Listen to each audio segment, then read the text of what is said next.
नमस्कार, स्वागत है आपका आदिशक्ति परिवार में। आज हम हर हर महादेव शिव शंकर शंभो नमः शिवाय इस मंत्र की साधना करने, उसके प्रभाव और लाभ क्या क्या आपको मिलेंगे, इसके विषय में विस्तार से चर्चा करेंगे। अगर आप सभी को यह वीडियो अच्छा लगे तो आप लाइक कर सकते हैं और शेयर भी कर सकते हैं।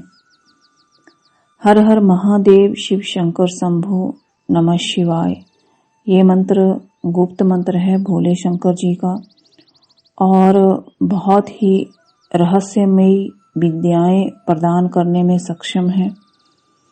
साधक को अपने जीवन में कम से कम इस मंत्र का 1 लाख जप अनुष्ठान करना ही चाहिए, यदि साधक शिव भक्त हैं तो।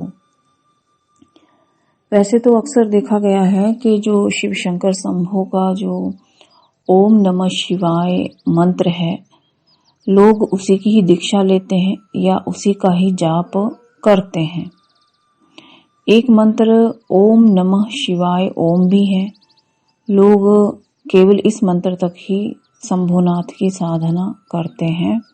मैक्सिमम लोग जो गृहस्थ हैं, मैं उन लोगों की ही बात कर रही हूँ। देखिए, जो भोलेनाथ जी को प्रसन्न करना चाहते हैं, उन्हें इस गुप्त मंत्र की हर हर महादेव शिव शंकर शंभो जो ये मंत्र है, इसका आपको एक अनुष्ठान गुप्त रूप से संपन्न करना चाहिए। वैसे ये मंत्र बहुत ही शक्तिशाली है, प्रचंड मंत्र है। भोलेनाथ इस मंत्र का जाप करने से प्रत्यक्ष भी होते हैं, दर्शन भी देते हैं, लेकिन साधक को कई प्रकार के अन्य लाभ भी प्राप्त होते हैं। जो इस साधना से लाभ प्राप्त होते हैं उसके विषय पे हम बात करते हैं। पहले सबसे बड़ा जो इसमें लाभ है वो यही है कि आपको शंभो भोलेनाथ के इसमें प्रत्यक्ष दर्शन होते ही हैं। भोलेनाथ आपकी हर मनोकामना को पूर्ण करते हैं और जो कोई लोग इसका 11 लाख अनुष्ठान संपन्न कर लेते हैं, भोलेनाथ की भक्ति और भोलेनाथ की शक्ति उनके साथ आजीवन रहती है और जब वो मृत्यु को प्राप्त होते हैं तो वो भोलेनाथ के लोक यानी कैलाश पर्वत को प्राप्त होते हैं। अगर वो भोले शंकर को अधिक प्रिय बन जाएं इस साधना को करने के बाद, तो भोलेनाथ के गण भी बन जाते हैं। आपने भोलेनाथ के कई गणों के बारे में सुना होगा, जैसे भृंगी हैं, श्रृंगी हैं, नंदी जी हैं। इस तरह से भोलेनाथ के जो गण हैं उनमें वो लोग शुमार हो जाते हैं या भोलेनाथ के गण कहलाने लगते हैं। कैलाश में उनका वास हो जाता है। भगवती माता पार्वती की भी उनके ऊपर कृपा होती है। जो सांसारिक लाभ प्राप्त करने की चेष्टा करते हैं, उन्हें कई प्रकार के लाभ प्राप्त होते हैं। जैसे उनमें एक आकर्षण शक्ति आना शुरू हो जाती है, भोलेनाथ की भक्ति बढ़ जाती है, स्मरण करने मात्र से ही भोलेनाथ के दर्शन होते हैं। एक शक्ति निरंतर उनके साथ रहती है। कई बार ये देखा गया है कि साधना के दौरान जो है, साधक की सुरक्षा स्वयं भोलेनाथ के गण भी करते हैं। साधना करने से साधक को आकर्षण, मोहन, उच्चाटन, विद्वेषण, शंभुनाथ की भक्ति, माता पार्वती की कृपा, सौंदर्य व अन्य धन की कोई कमी नहीं रह जाती है। अनेक सिद्धियां मिलती हैं।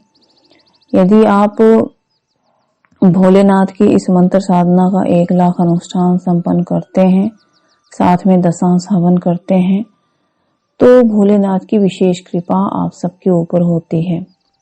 कई बार आपकी कुंडली में मारक ग्रह होते हैं जो आपके जीवन में मारण दोष का निवारण करते हैं, तो उन लोगों को उस समस्या से भी इस मंत्र के जाप से निजात मिल जाती है।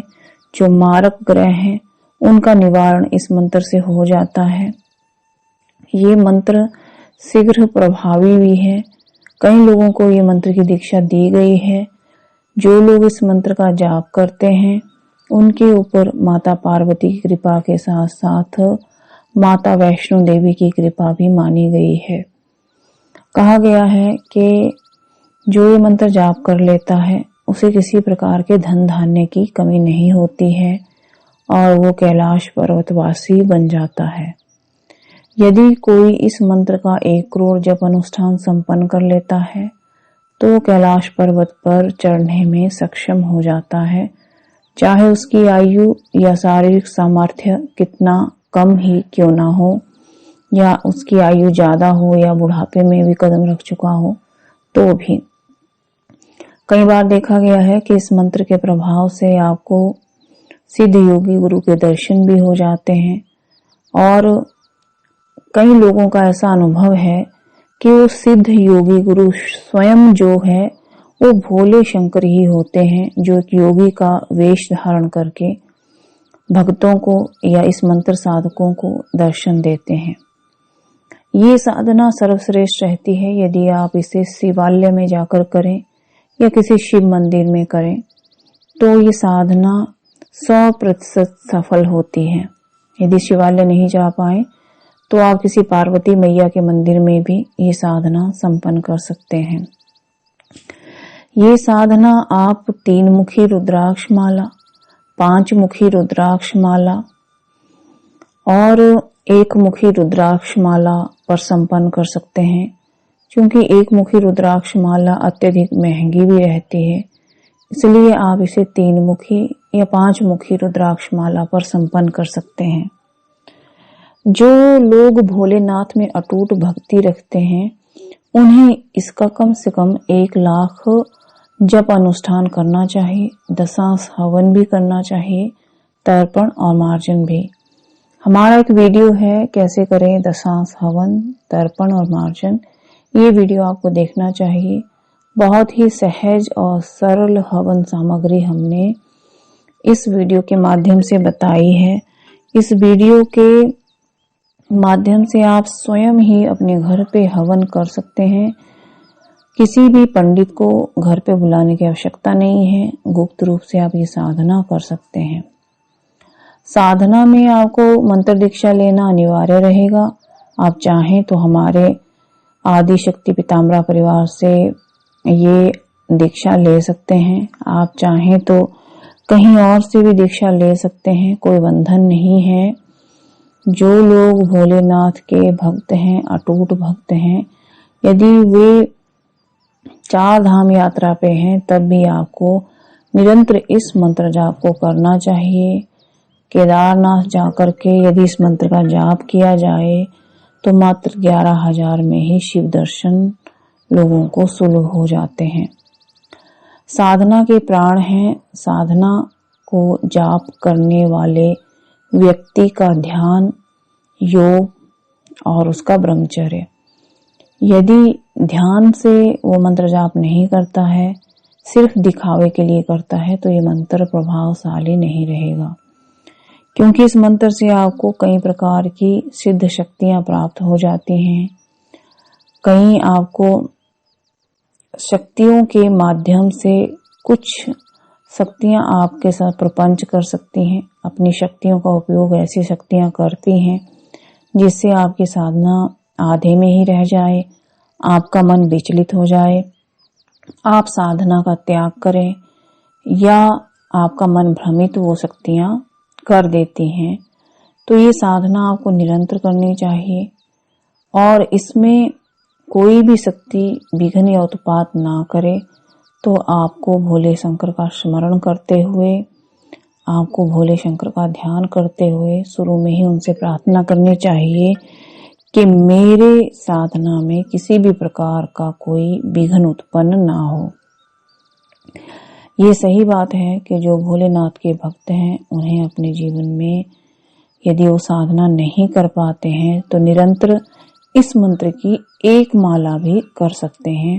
आप रोजाना जो सुबह शाम डेली पूजा पाठ जो आप अपने घर में करते हैं उस पूजा पाठ में भी इस मंत्र को आप डेली शामिल कर सकते हैं और एक माला प्रतिदिन आप कर सकते हैं, तब भी आपके जीवन में बड़ा अच्छा प्रभाव इस मंत्र का आता है।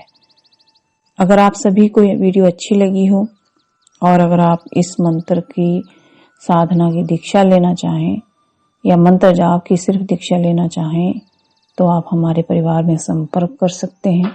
धन्यवाद।